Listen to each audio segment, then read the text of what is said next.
ایک روز ایک ظالم بادشاہ شکار کے لیے جنگل میں گیا۔ وہاں پر اس نے ہرن کا شکار کیا۔ جب شکار کھیلتے کھیلتے دوپہر ہو گئی تو غلاموں نے کھانا تیار کیا اور گوشت بھون کر اس کے سامنے پیش کیا۔ اچانک ایک شاہین آسمان کی بلندیوں سے جھپٹا اور بھنا ہوا گوشت لے اڑا۔ بادشاہ بڑا غضبناک ہوا اور اپنے سپاہیوں کو حکم دیا کہ اس کا پیچھا کریں، اور خود بھی شاہین کے تعاقب میں روانہ ہوا۔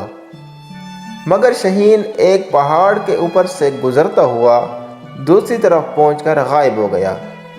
یہ لوگ جب وہاں پہنچے تو دیکھا کہ ایک انسان زمین پر پڑا ہے جس کے ہاتھ پیر بندھے ہیں، اور شاہین اپنی چونچ سے اس کو گوشت کے ٹکڑے کاٹ کر کھلا رہا ہے۔ پھر جب گوشت ختم ہو چکا تو وہ اپنی چونچ میں پانی بھر کر اس کو پلانے لگا۔ بادشاہ اور اس کے سپاہیوں نے جب یہ منظر دیکھا تو اس قیدی کے پاس آئے اور اس کا حال دریافت کیا۔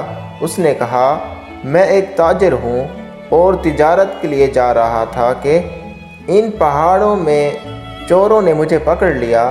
انہوں نے میرا سامان لوٹ لیا اور پھر مجھے مارنا چاہا، لیکن جب میں نے ان سے التجا کی تو ہاتھ پاؤں باندھ کر مجھے یہاں چھوڑ دیا اور فرار ہو گئے۔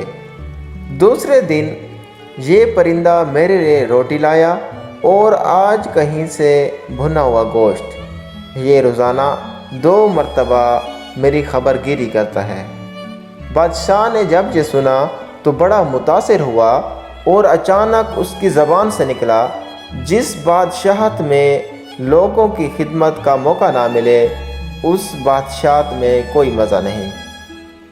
اس کے بعد اس نے اپنا تخت و تاج چھوڑ دیا اور اللہ کے عبادت گزاروں میں شامل ہو گیا۔